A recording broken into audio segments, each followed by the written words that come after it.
Assalamualaikum, how are you? चलिए things are a bit going unexpected. As I expected कि मैं ज़्यादा number of classes शायद ले पाऊँगा December vacations and all of a sudden all of the relatives plan to marry at once.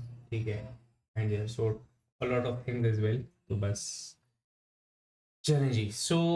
हम लोग continue करेंगे जहाँ से हम लोगों ने लास्ट क्लास में अपने टॉपिक को छोड़ा था. हम लोग कर रहे थे मैग्नेटिज्म. ठीक है, और हमारी बात आ गई थी force on a current carrying conductor. Right, हमने क्या बात की थी? हमने देखा था कि अगर एक कंडक्टर जिसमें से करंट फ्लो कर रहा है वो एक एक्सटर्नल मैग्नेटिक फील्ड में प्लेस किया जाता है इस तरह कि the direction of the current, conductor का जो प्लेसमेंट है, it's perpendicular to the direction of the magnetic flux density. तो इन दैट केस एक थर्ड क्वांटिटी वहां पर आती है, that is force, and the force is acted on the wire. ठीक है, एक बात. और दूसरी बात यह है कि उसकी जो डायरेक्शन होती है वो परपेंडिकुलर प्लेन पर होती है, परपेंडिकुलर एक्सिस के ऊपर होती है, परपेंडिकुलर टू बोथ, मतलब perpendicular to magnetic field and perpendicular to the current as well. तो मतलब ये कहानी तीन एक्सिस के ऊपर है, एक्स वाई जी के ऊपर. तो लेट्स से वाई एक्सिस पे हमारा मैग्नेटिक फील्ड है, एक्स एक्सिस पे हमारे पास करंट है. तो जो फोर्स लग रही होगी वो जी एक्सिस के ऊपर लग रही होगी. और उस फोर्स की डायरेक्शन का अंदाजा हम लोगों ने फ्लेमिंग्स लेफ्ट हैंड रूल से किया था.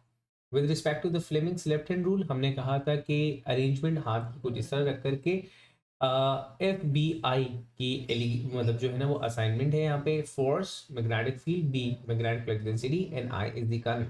ठीक है, तो हम फर्स्ट फिंगर को अलाइन करते हैं with the direction of the magnetic flux density, मतलब towards the south of a magnet. Magnetic field जिस डायरेक्शन में जा रही है, उसके बाद second finger is aligned with the current. ठीक है, तो अब ये जहां पर भी आपको ये थंब इशारा कर रहा है अकॉर्डिंग टू दैट रूल, जहां पर भी जो भी आपने अरेंजमेंट रखी थी उस हिसाब से वो डायरेक्शन ऑफ द फोर्स होगी. फोर्स लगने का जो कॉज था उसको हमने बहुत तफसील से यहाँ पे देखा था. That was due to the arrangement of the magnetic field, the combined magnetic field. Right, हम लोगों ने इसको मैथमेटिकली देखा था. मैंने कहा था देखिए, mathematically the force experienced by the wire is given by B I L, जहां पर बी आपके पास magnetic flux density of the external magnet है, मतलब ये वाला जो मैग्नेट था.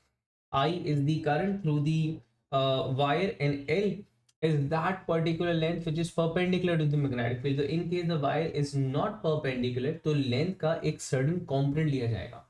अब जाहिर है कि जब कॉम्पोनेंट की बात आ जाती है तो कॉम्पोनेंट वुड बी, मतलब किसी भी चीज का कॉम्पोनेंट ले रहे हैं तो would be sine theta cosine theta. तो साइन थीटा और cosine theta would be lesser then the actual value. मतलब अगर मैं लेंथ का ठीक है, अगर मैं लेंथ का कॉम्पोनेंट ले रहा हूँ तो इसका मतलब ये है कि वैल्यू वन से छोटी हो चुकी हुई है. अब आपके पास फैक्टर जो है साइन थीटा का would be lesser than one. तो force would won't be maximum value. ठीक है ना, वो तो थोड़ी सी लेसर फोर्स होगी. तो ऐसा नहीं है कि एंगल, हाँ एंगल जीरो कर दिया जाए, मतलब पैरेलल कर दिया जाए वायर को along with the magnetic field, तो वहां पे फोर्स जीरो रहेगी, कुछ sine zero is zero. Mathematically and conceptually भी हम लोगों ने इस बात को डिस्कस किया था.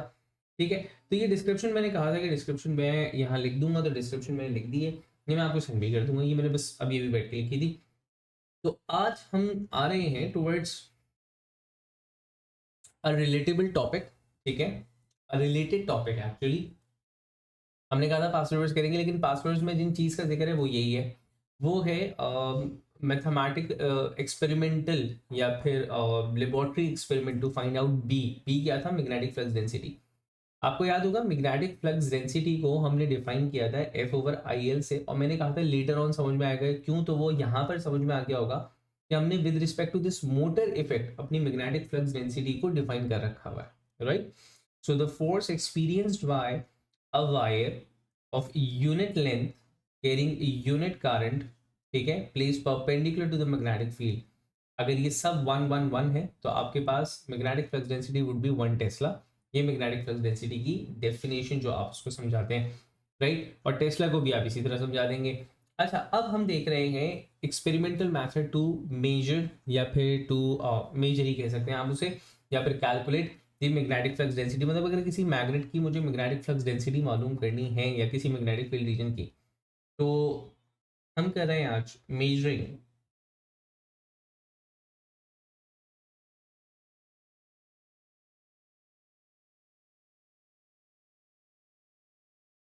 Magnetic flux density. ठीक है। अच्छा, इसके दो एक्सपेरिमेंटल प्रोसीजर्स हैं, दो अरेंजमेंट हैं अपैरेटस वाइज। एक अरेंजमेंट तो मैंने यहाँ बना रखी हुई, और दूसरी अरेंजमेंट जो है वो उसकी डायग्राम क्योंकि रेडी नहीं थी मेरे पास, तो हम उसको डायरेक्टली थ्रू क्वेश्चन ही देखेंगे, ठीक है ना। तो मैंने एक क्वेश्चन निकाल के रखा हुआ है उसका, तो हम डायरेक्टली थ्रू दी क्वेश्चन करेंगे। चलिए जी। अब देखिए, अगर मुझे मैग्नेटिक फ्लक्स डेंसिटी चाहिए तो मैं सबसे पहले देखूंगा कि मुझे रिक्वायरमेंट क्या है, ठीक है ना। अगर एक मैग्नेटिक फील्ड रीजन की मुझे बी की वैल्यू, मतलब मैग्नेटिक फ्लक्स डेंसिटी चाहिए, तो with respect to the defining formula of magnetic flux density मुझे ये तीन चीजें चाहिए।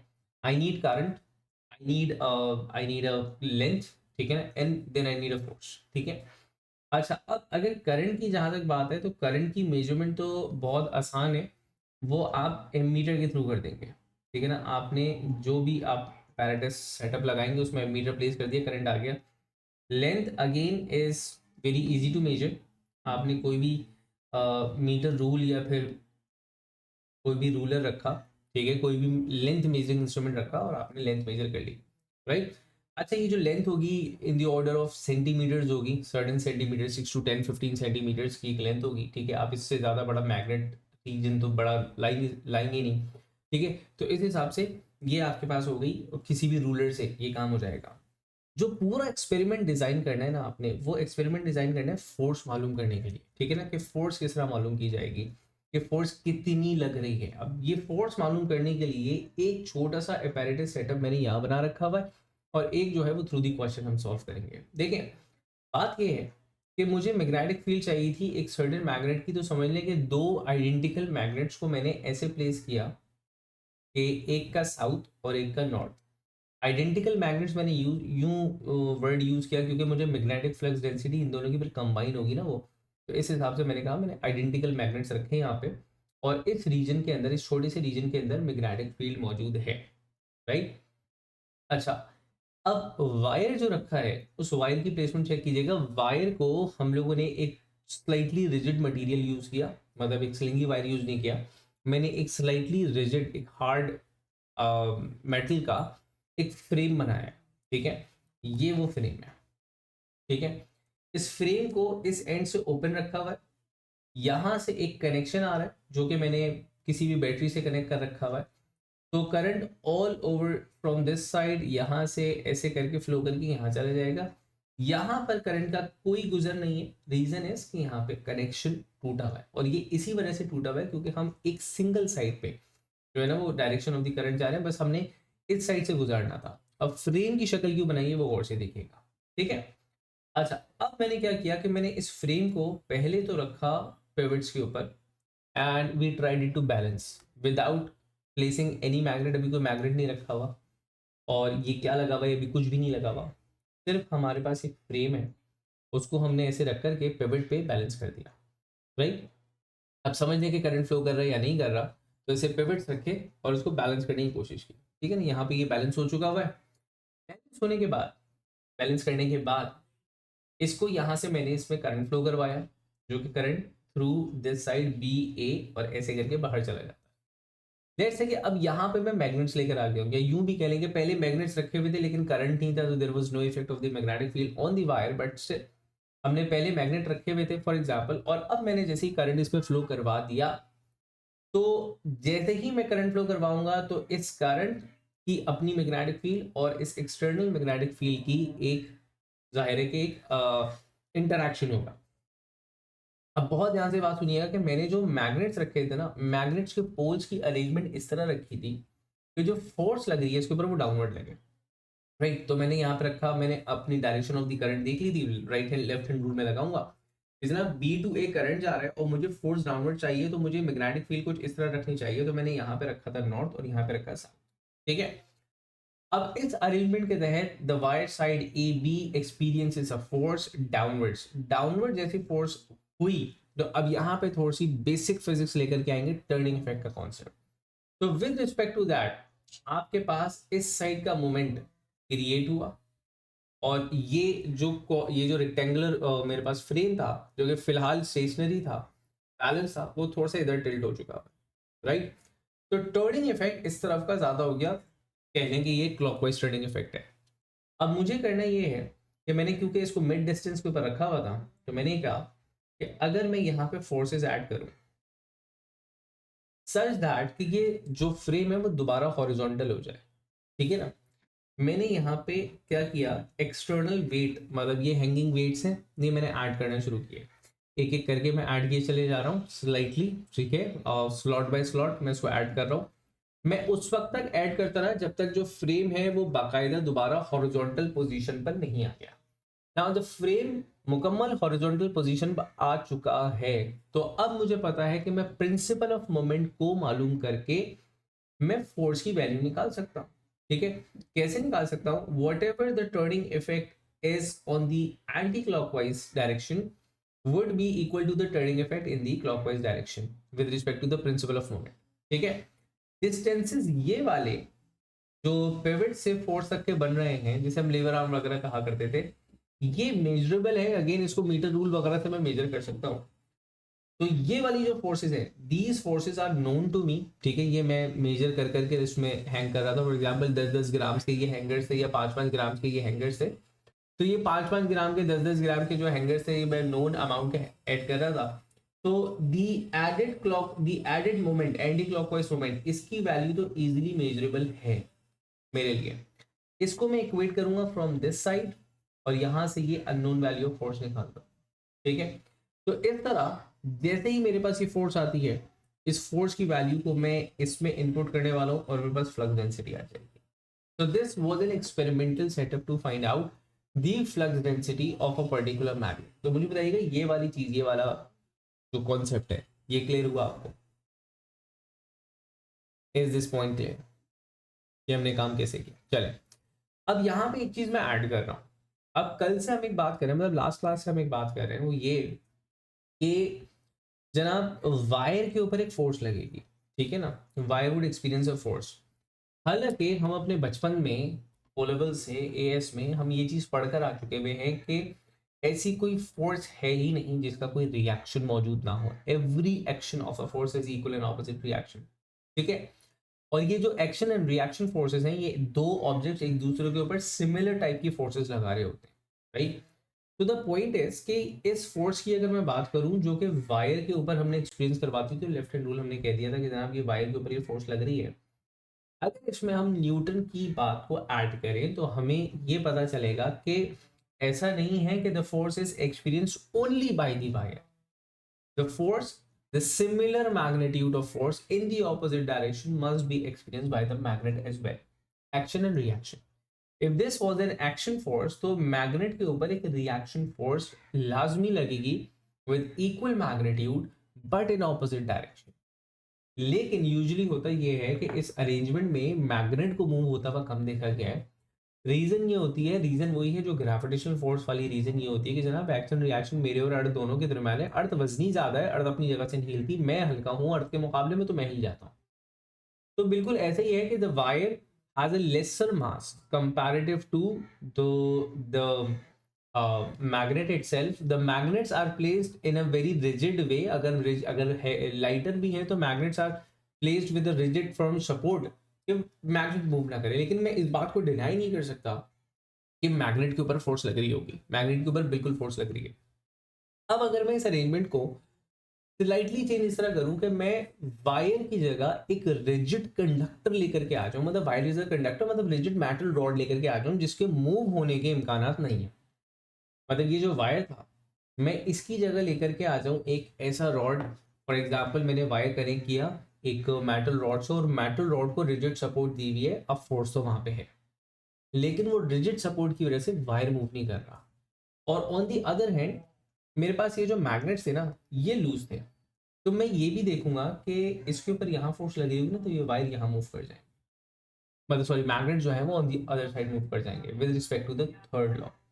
इस ही प्रिंसिपल को इस्तेमाल करके हमने एक दूसरा एक्सपेरिमेंटल मेथड डिजाइन किया जिससे हम मैग्नेटिक फ्लक्स डेंसिटी को मालूम कर सकते हैं। और वो मेरे हिसाब से इस वाले मेथड से थोड़ा ज्यादा बेहतर है, ठीक है ना। इसमें आपके पास एरर चांसेस बहुत ज़्यादा हैं एक्सपेरिमेंटल पॉइंट ऑफ व्यू से, इसको बैलेंस करना, परफेक्ट लेंस मेजर करना, ठीक है, और सिमेट्री रखना, इसको बिल्कुल अच्छे से फ्रेम डाउन करना, ये बहुत सारे आपके पास जो है ना वो लूप होल्स आ रहे हैं यहाँ पे। इससे बेहतर ऑप्शन जिसके लिए मैंने डायरेक्टली, क्योंकि इसकी पिक्चर नहीं बनी हुई थी मेरे पास, तो मैं एक सवाल लेकर के आ गया, राइट। तो क्वेश्चन के थ्रू इसको करते हैं। This is question number 5 paper 4 मई जून 12। सबसे पहले उसने आपसे पूछा कि डिफाइन टेस्ला, ठीक है।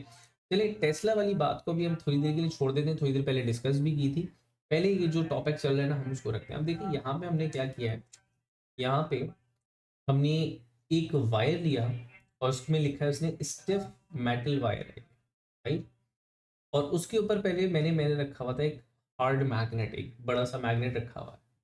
मैग्नेट किसके ऊपर रखा हुआ है? मैग्नेट रखा हुआ है एक बीम बैलेंस के ऊपर, ठीक है ना, एक इलेक्ट्रॉनिक बैलेंस के ऊपर, एक बैलेंस फैन के ऊपर, इलेक्ट्रॉनिक बैलेंस के ऊपर वो रखा हुआ है। तो देखिए फिल वक्त ऐसा है कि लेट्स से कि वो हमें एक रीडिंग शो कर रहा है, ठीक है ना, वो हमें एक रीडिंग शो कर रहा है। उसने कहा कि द रीडिंग इज 12.6 ग्राम्स। अब ये जो 12.6 ग्राम्स आ रहा है, ये आपके पास आ रहा है मास ऑफ मैग्नेट इटसेल्फ, ठीक है। अब हमने क्या किया, हमने इसके दरम्यान में जो एक रिजिड मेटल वायर रखा हुआ था जिसके मूव होने के इम्कान नहीं है, उसमें से हमने करंट फ्लो करवाया, राइट। नाउ करंट को जिस तरह फ्लो करवाना है, करंट की डायरेक्शन हमने ऐसी रखनी है कि आपके पास वायर पे जो फोर्स लगेगी वो अपवर्ड डायरेक्शन में लगेगी। चले अगर मैं इस बात को थोड़ी देर के लिए हटा भी दूं कि वायर के ऊपर किस तरह फोर्स लग रही है, इतना मैं कह सकता हूं कि मैंने इसके ऊपर अगर लेट से कि इस डायरेक्शन में करंट फ्लो करवाया, ठीक है, थोड़ी देर के लिए इसको डायरेक्शन स्पेसिफाई कर देते हैं कि जनाब दिस इज द डायरेक्शन, और मैंने कहा this is north and this side is south of this horseshoe magnet, right. अब with respect to the Fleming's left hand rule, मैं देखता हूं कि जनाब वायर के ऊपर कहाँ फोर्स लगेगी। तो with respect to this Fleming's left hand rule, wire के ऊपर जो फोर्स लग रही है वो अपवर्ड डायरेक्शन में लग रही है, ठीक है। This is force on wire. लेकिन बात यह है कि वायर अपवर्ड डायरेक्शन में मूव नहीं करेगा। वायर अपवर्ड डायरेक्शन में इसलिए मूव नहीं कर रहा क्योंकि मैंने कहा कि ये रिजिड रॉड है, राइट, और फर्मली सपोर्टेड है, इसके मूव होने के इम्कान नहीं है। तो as the third law says, फिर यही फोर्स जो है वो आपके पास मैग्नेट के ऊपर भी लग रही है। अगर वायर मूव नहीं कर रहा तो मोशन जो है with respect to second law वो आ जाएगा आपके पास मैग्नेट के अंदर। कहाँ आएगा? जहां पे उसके ऊपर फोर्स लग रही है। किधर लग रही है? Equal in opposite. तो the same force, equal magnitude की फोर्स ऑपोजिट डायरेक्शन में मैग्नेट एक्सपीरियंस करेगा डाउनवर्ड,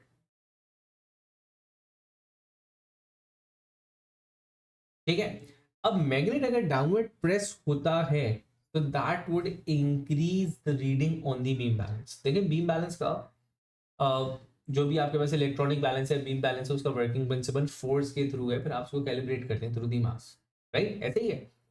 तो अब कहानी यहाँ पे ये है कि आपने फोर्स इंक्रीज की तो वो डेफिनेटली उसमें मास की रीडिंग जो है वो with respect to the calibration increase हो गई, राइट। अब मैंने कहा कि फॉर एग्जांपल अब जो रीडिंग आ रही है ना आपके पास इंक्रीज रीडिंग, मतलब इंक्रीज होने के बाद वो 15.0 ग्राम्स आ रही थी। तो एडिशनल जो रीडिंग आई थी आपके पास, एडिशनल रीडिंग थी 2.4 ग्राम्स, ठीक है। तो इसका मतलब ये है कि जो फोर्स थी ये इतनी थी जितना 2.4 ग्राम्स का मास का वेट होता होगा। इस 2.4 ग्राम्स को केजी में कन्वर्ट करने के बाद और 9.81 से मल्टीप्लाई करने के बाद ये चीज मेरे पास फोर्स के बराबर हो जाएगी। दिस इज दैट फोर्स जो कि वायर ने एक्सपीरियंस की थी and equally good third law के हिसाब से मैग्नेट ने एक्सपीरियंस की थी।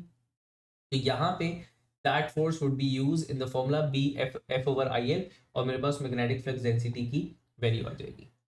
मेरे हिसाब से शायद ये मेथड आपको ज्यादा बेहतर लग रहा होगा कि सर इसमें गलती की गुंजाइश थोड़ी सी कम है, राइट, इसमें मतलब थोड़ी सी प्रिसिशन ज्यादा नजर आ रही है, right.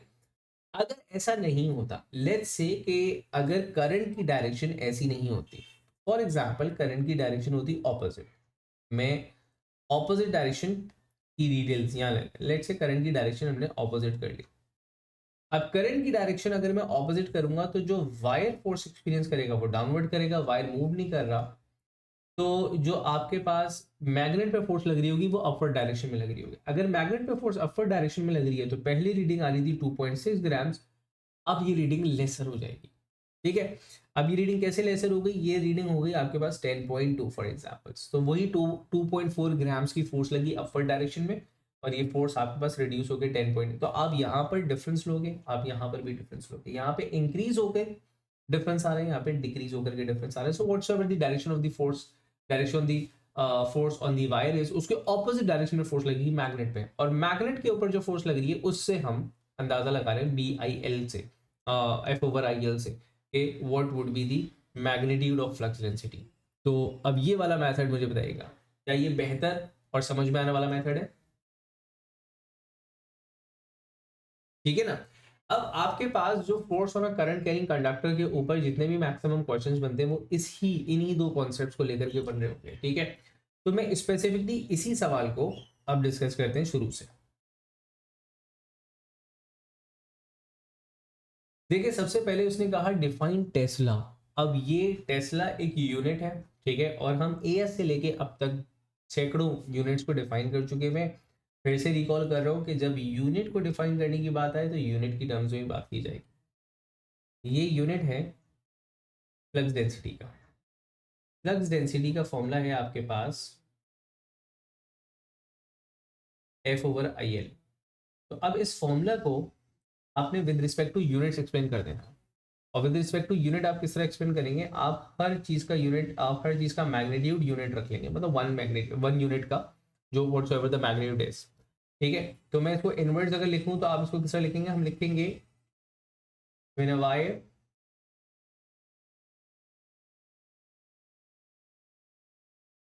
of 1 meter carrying 1 ampere of current, आप इसकी जगह यूनिट लेंथ और यूनिट करंट कवर्ड यूज कर सकते थे। यूनिट लेंथ, यूनिट किसी भी चीज के साथ यूनिट लगा दिया जाए तो मतलब 1 मीटर है, मतलब 1 यूनिट है whatsoever. 1 ampere of current is placed. अच्छा देखो, ये वाली बात बहुत इंपॉर्टेंट है, इज प्लेस्ड परपेंडिकुलर। परपेंडिकुलर का वर्ड बहुत जरूरी है, वरना चलें इसको समझाता हूँ क्यों। Perpendicular to the flux density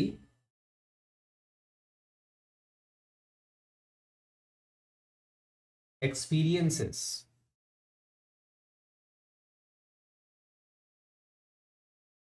a force of 1 Newton.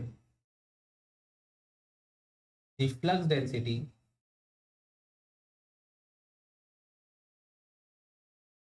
is equals to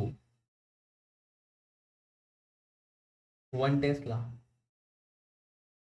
इस तरह इसको या किसी भी यूनिट को आपने डिफाइन करना होगा। कोई सा भी यूनिट आपके पास आ जाए, ठीक है ना, आपने उसका डिफाइनिंग फॉर्मूला रखा और जितनी भी क्वांटिटी थी उनको 1 यूनिट दे दिया। हाँ, बस अब जो मैथमेटिक जो कॉन्सेप्ट है कि जी परपेंडिकुलर या व्हाटसोएवर, तो इसको आपने ख्याल रखना है। परपेंडिकुलर का क्या सीन है, परपेंडिकुलर लिखना यूं जरूरी है। देखें बात, अगर मैं ये सारी चीजें कर दूं, क्या कहते हैं, एफ, ये 1 एम्पेयर कर दूं, ये 1 मीटर कर दूं, लेकिन अगर एंगल 90 नहीं है तो ये आपके पास 1 के बराबर नहीं होगा, ये आपके पास लेसर देन 1 होगा, 0.7 और समथिंग। तो फिर ये चीज 1 न्यूटन के बराबर नहीं होगी। आ रही बात समझ में? अगर ये 1 न्यूटन के बराबर नहीं होगी तो आपके पास जो फ्लक्स डेंसिटी है वो टेस्ला 1 टेस्ला नहीं होगी, वो लेसर देन दैट होगी। तो इन दैट केस हम क्या करते हैं, हम इस चीज को शुमार करते हैं अपनी डेफिनेशन के अंदर कि जनाब हमने इसको परपेंडिकुलर रखा था, तभी हम 1 न्यूटन का दावा कर रहे हैं। अगर परपेंडिकुलर नहीं रखेंगे, आप एक दूसरे एंगल के लेकर आ जाए, तो that would be laser 0.7 times, 0.6 times, 0.8 times, whatsoever the angle, whatsoever the value of sine theta is, उसके हिसाब से ये चेंज हो जाएगा। ठीक है, तो ये जो 1 परपेंडिकुलर लिखने की जरूरत है वो यूं पेश आती है। चले जी, ये तो हो गई डेफिनेशन टेस्ला की, राइट। अब आ जाए टूवर्ड्स द क्वेश्चन, ठीक है, जिसको हम डिस्कस कर रहे थे। मैंने वैल्यू यहाँ से बोरो की थी 2.4, तो वो वही रहेगी अपनी एक्सप्लेनेशन में। यहाँ पे वो आपसे बोलता है a horseshoe magnet is placed on a balance, a stiff metal wire is clamped horizontally between the poles, the flux density in the space between the poles of the magnet is uniform and zero outside the region. इस बात को ये कह रहा है flux density inside, देखें इस बात को मैं डिनाई नहीं कर सकता कि magnetic field outside the region भी है, चारों तरफ होगी ना। तो हम जिस फ्लक्स डेंसिटी की बात कर रहे हैं वो विद इन द रीजन की बात करेंगे, ठीक है ना, जिसमें वायर मौजूद है, और उसको हमने यूनिफॉर्म कंसिडर कर रखा हुआ है, उसके चारों तरफ को हम इग्नोर कर रहे हैं। हम ये बोलेंगे ना इसके बाहर जीरो है। जीरो कहना यूं है कि देखें कुछ ना कुछ तो फ्लक्स डेंसिटी यहाँ पर भी होगी जो इस वायर के ऊपर फोर्स लगा रही होगी, तो वो एड अप होकर के फोर्स बनेगी, और वो हमारे फॉर्मूले को सपोर्ट नहीं कर रही है फिलहाल। तो हम यहाँ तक, मतलब जहाँ तक मेरे पास कंडक्टर है और जहाँ तक मेरे पास लेंथ ऑफ द मैग्नेट है, विड्थ ऑफ द मैग्नेट है, मैं वहीं तक की बात ले रहा हूँ, राइट। चले जी, एक चीज़ फिर मेरे ख्याल से आपकी स्क्रीन पर आई गई होगी, वो ये कि class would and in 10 minutes, ठीक है। तो अगेन जैसे ही स्टार्ट होगी या बिफोर दैट में कहीं बात रुक करके हम इसको रीस्टार्ट करेंगे, लाइसेंस इश्यूज। चले जी, यहाँ पर ये बात हुई। अब इसने आपसे क्या कहा, इसने बोला the length of the metal wire normal to the magnetic field is 6.4 centimeter. The length that is perpendicular, that is 6.4 centimeter. When the current in the wire is switched on, the reading of the balance increases by 2.4. मतलब reading जो है वो 2.4 से increase हो गई। तो जैसे मैंने रीडिंग बोरो की थी, लेट से पहले 2.6 थी, 12.6 थी, उसके बाद 15 हो गई, तो इंक्रीज हुई bye 2.4। The current in the wire is 5.6 ampere. State and explain the direction of the force on the wire due to the current. State and explain the direction of the force on the wire. ठीक है ना। अच्छा, अब आपने wire के ऊपर force का बताना है, और वायर के ऊपर फोर्स आप with respect to Fleming's left hand rule यहाँ पे इस वक्त नहीं बता सकते। रीजन इज कि ना आपको डायरेक्शन ऑफ द करंट का पता है, ना आपको direction of the magnetic field का पता है। तो अब आपको जो क्या कहते हैं direction force on the wire बतानी है, वो with respect to the increased magnitude in the mass, वो बताएंगे आप। अगर मास इंक्रीज हो रहा है तो इसका मतलब ये है कि मैग्नेट के ऊपर जो फोर्स लगी थी वो डाउनवर्ड लगी थी। अगर मैग्नेट के ऊपर फोर्स डाउनवर्ड लगी थी तो with respect to the third law, जो वायर पे फोर्स लगी होगी वो ऊपर की जाने लगी होगी। अगर यहीं पे आपके पास ऐसा होता कि ये मास डिक्रीज होता, तो उसका मतलब ये होता कि मैग्नेट के ऊपर फोर्स लगती अपवर्ड, तो मतलब वायर के ऊपर फोर्स लग रही होती डाउनवर्ड। इस लॉजिक के थ्रू आप इस बात को एक्सप्लेन करेंगे इन द वर्ड्स इस तरह के, since the reading increases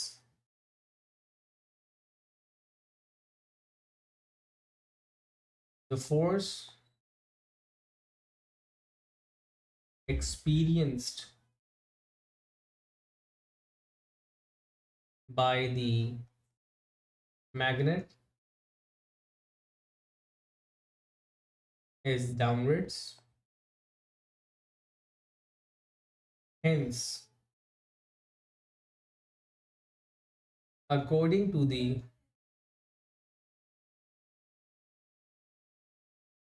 third law of motion, the force experienced by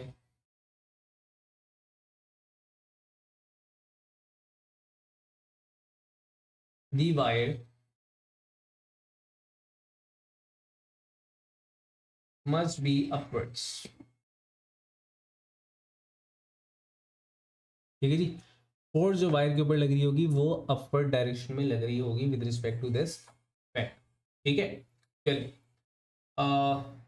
अच्छा, before moving to the next point, बीच में डिस्कनेक्शन ना हो जाए, मैं इस क्लास को डिस्कनेक्ट करके I will be restarting the class again, ठीक है, and you may join in 2 minutes directly.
चलें जी।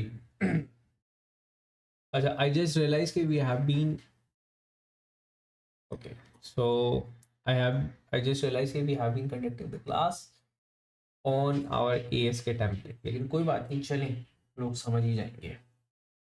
अच्छा, तो हम लोगों ने इसको रीजन बता दिया। अब ये बोलता है calculate the magnitude of the magnetic flux density between the poles of the magnets. Magnetic flux density आपको चाहिए, तो मैग्नेटिक फ्लक्स डेंसिटी के लिए आप सिंपल एक फॉर्मूला लगाएंगे। आप बोलेंगे B is equals to F over IL। ठीक है जी। फोर्स जो आपने लगाई थी दैट वाज 2.4 ग्राम्स की, तो इसको पहले सॉरी 2.4 ग्राम्स का मास ऐड हुआ था, इसको मुझे फोर्स में कन्वर्ट करना पड़ेगा by the formula of weight. ठीक है ना। 2.4 ग्राम्स था, केजी में कन्वर्ट किया, 9.81 से मल्टीप्लाई किया। अब आपने इसको करंट की वैल्यू से डिवाइड करना है। करंट की वैल्यू जो थी वो आपके पास है 5.6, और जो आपने मैग्नेटिक फील्ड जो है वो रखी, सॉरी जो लेंथ है दैट इज 6.4, तो 5.6 और 6.4 सेंटीमीटर था, -3, सॉरी -2। ठीक है, यहां से हम कैलकुलेट कर रहे हैं द मैग्नेटिक फ्लक्स डेंसिटी। ठीक है, तो आप मेरे साथ साथ कैलकुलेट करेंगे। ये हो गया 2.4 10⁻³ 9.81 5.6 6.4 10⁻²।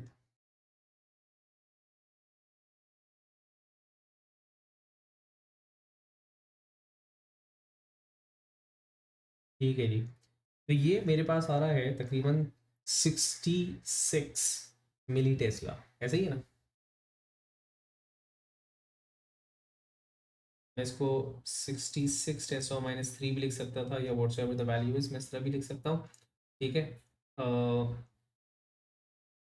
0.0066 इस तरह करके भी लिख सकते हैं। ठीक है ना, इस बात का आप अंदाजा लगाएं कि आप जो करंट की वैल्यू यूज कर रहे हैं ना, करंट की वैल्यू कितनी है, करंट की वैल्यू 5.6 है, that is a huge value. ठीक है ना, बहुत बहुत ज़्यादा मैग्नीट्यूड है करंट का, right.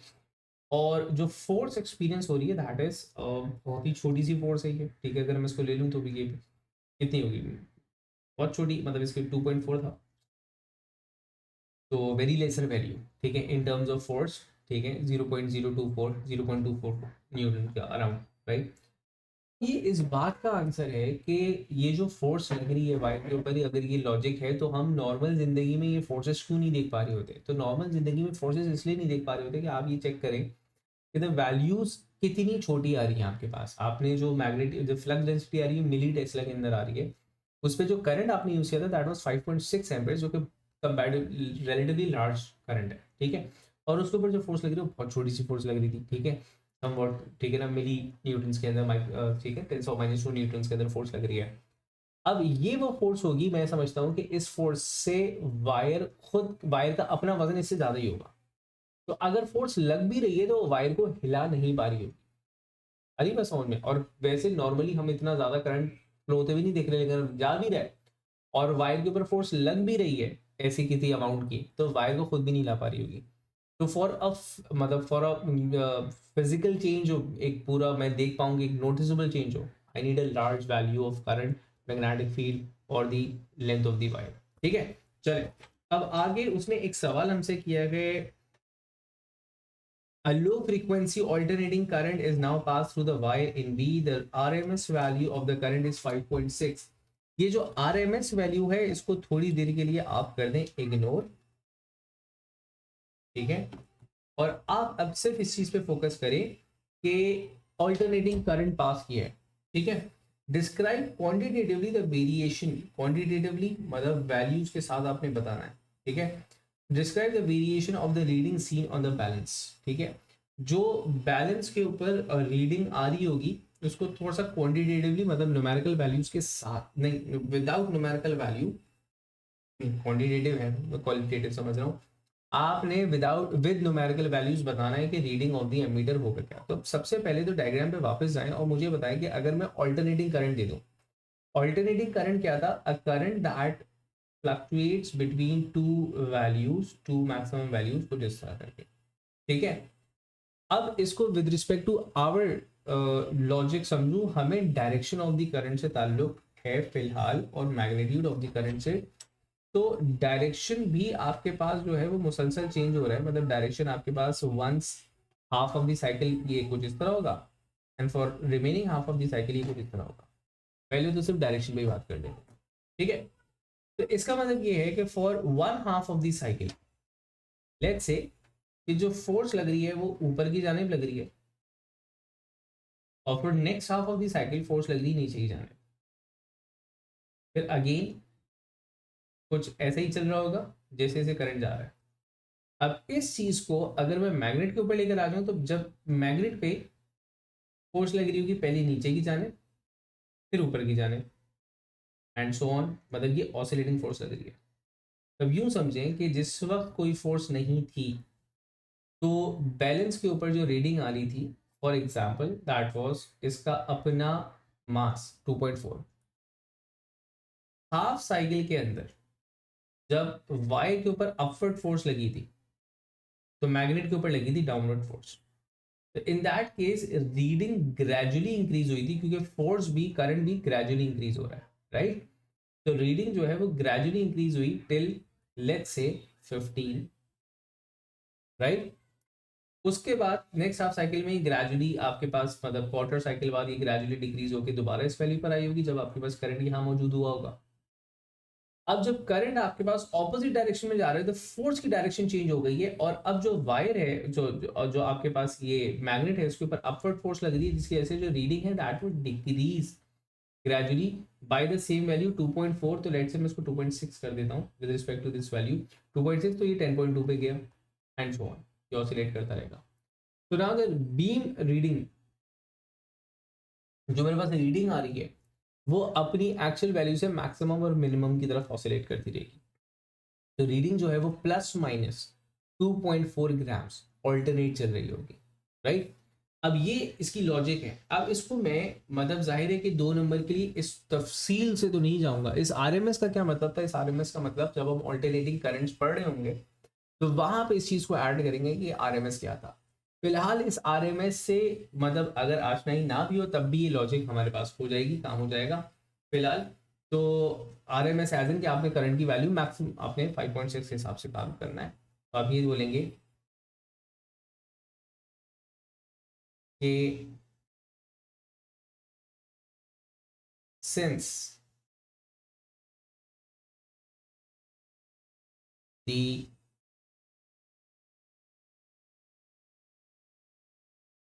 direction of the current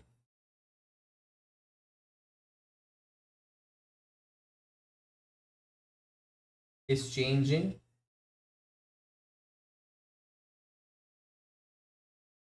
after every half cycle।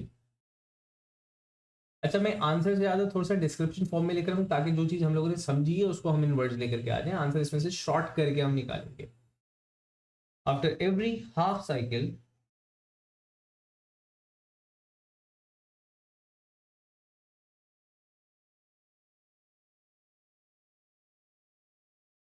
the direction and magnitude of the force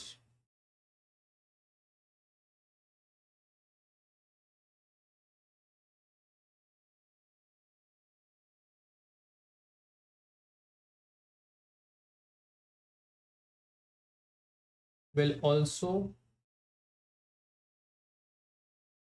oscillate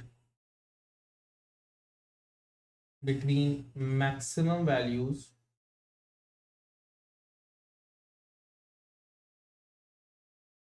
hence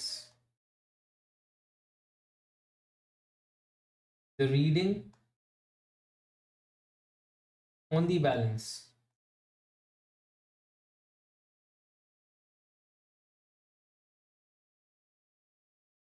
will fluctuate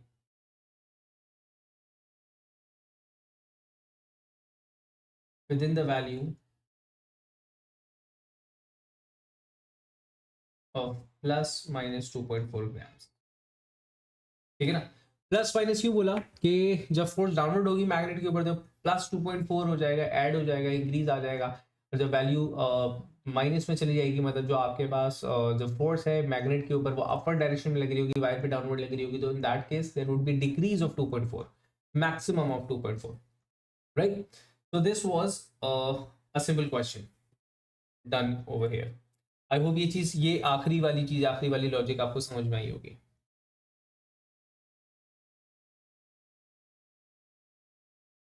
चलो,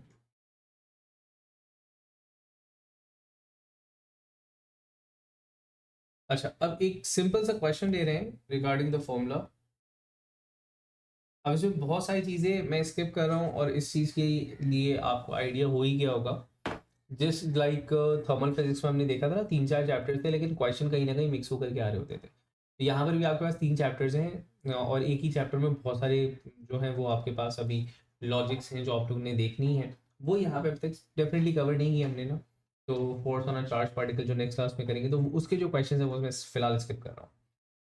अच्छा अब वो कहते हैं स्टिफ स्ट्रेट कॉपर, ये क्वेश्चन है क्वेश्चन 6 पेपर 4 नवंबर 14 का। A stiff straight copper wire X Y is held fixed in a uniform magnetic field of flux 2.6 10⁻³ tesla. ठीक है जी, एक फिक्स्ड वायर है, इसको ऐसे करके रखा हुआ है। The wire X Y has a length 4.7 centimetre and makes an angle 34 with the magnetic field, right? Calculate the force on the wire due to the constant current 5.4। ठीक है, फोर्स आपको चाहिए और फोर्स का फॉर्मूला हमें पता है, it is F is equals to BI/L। लेकिन सिंस यहाँ पे एक एंगल आ चुका हुआ है तो आप लेंगे साइन थीटा। ठीक है, अब वो साइन थीटा किस पे लगेगा? साइन थीटा लगेगा on the length of the wire, भी लगा सकते हैं आप। और जैसे मैंने कहा था simple length of the wire के ऊपर लगा देना होता है। अब वो लेंथ ऑफ दी वायर ली जाएगी जो कि perpendicular to the magnetic field है, right? Perpendicular to the magnetic field is this length, जिसको मैं लिख सकता हूँ कि ये लेंथ की जो वैल्यू है दैट इज परपेंडिकुलर, ये होगी 4.7 सेंटीमीटर का साइन ऑफ 34। ठीक है, एंगल 34 के बराबर, राइट?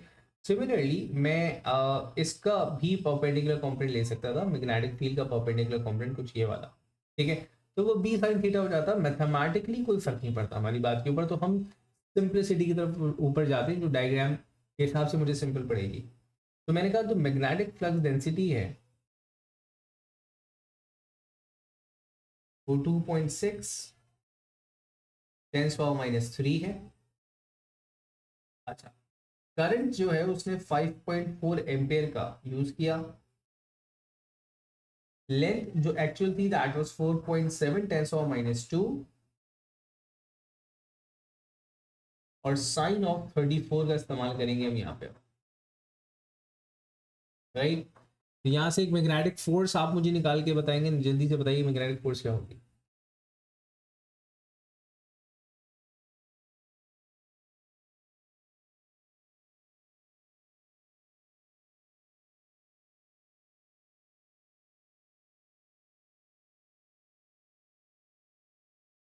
3.7 10⁻⁴। ठीक है, तो ये वैल्यू मेरे पास आ रही है 3.7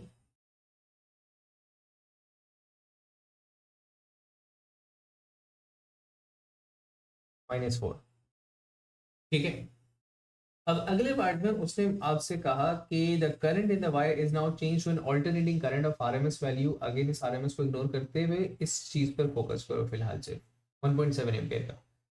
determine the total variation in the force on the wire due to the alternating current. Total variation कितनी आ रही है? देखो टोटल वेरिएशन इस तरह आएगी कि आपके पास 1.7 एंड प्लस प्लस माइनस 1.7 की कहानी चल रही है, तो -1.7 से +1.7 तक की कितनी फोर्स की वेरिएशन लग रही है आपके पास? तो फोर्स की जो वेरिएशन होगी दैट वुड बी, आप एक वैल्यू निकालेंगे यूजिंग दिस वैल्यू, मतलब आपने यही पूरी मैथमेटिक्स ली। ठीक है, और यहाँ पे करंट की जगह नाउ वी आर यूजिंग 1.7। ठीक है, ये चीज आपने हटाई, यहां से आपके पास एक फोर्स आएगी, वो फोर्स की वैल्यू बताइए।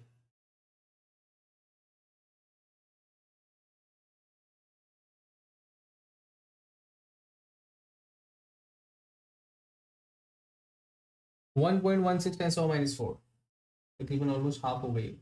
1.16 तो 1.2 कर देता हूँ इसे, 10 to minus 4। अच्छा, अब ये जो है ये इन ईदर डायरेक्शंस होगी, ठीक है ना, प्लस में भी और यहाँ जब माइनस रखूंगा तो माइनस के अंदर भी। तो the total variation of the force जो आ रही है that is 2.4 10 to minus 1.2 negative से 1.2 पॉजिटिव तक। This would be the variation of the force on this wire, understood? क्योंकि दोनों डायरेक्शन में अब आप हमारे पास फोर्स लग रही है, प्लस माइनस बोथ, ऐसा ही है। चलिए, अच्छा अब इसके कुछ सिंपल क्वेश्चंस हैं which you may go through the past papers, ठीक है, एंड आपने ट्राई करने होंगे क्वेश्चंस जो सिंपल BIL या इसको फोर्स ऑन अ कंडक्टर को कर रहे होंगे। कोई ऐसा सवाल जिसके अंदर इस टाइप की डायग्राम आ जाए उसको इग्नोर करना, ये टॉपिक हमने अभी नहीं किया। कोई ऐसा सवाल जिसमें इस टाइप की डायग्राम आ जाए उसको इग्नोर करना, ये भी हमने नहीं किया। फोर्स ऑन पैरेलल वायर्स हम लोगों ने नहीं किए। तो you must try the questions जिसके अंदर force on a wire in a magnetic field बात हो रही हो, ठीक है ना। तो do try try 2 to 3 questions ताकि कॉन्सेप्ट आप अपने तौर पे अब थोड़ा सा अच्छे से समझ पाए। In the next class we will be doing force on charge particle and force on parallel wires. तो ये फोर्सेस ऑन समथिंग्स वाला कॉन्सेप्ट खत्म होगा, अब इसकी एप्लीकेशन की तरफ जाएंगे बाय द नेक्स्ट क्लास। तो उसके बाद हम पासवर्ड्स करेंगे and by the end hall effect को हम देखेंगे, ठीक है। सो मिलते हैं अगली क्लास में, अपना ख्याल रखिएगा, अल्लाह हाफिज़।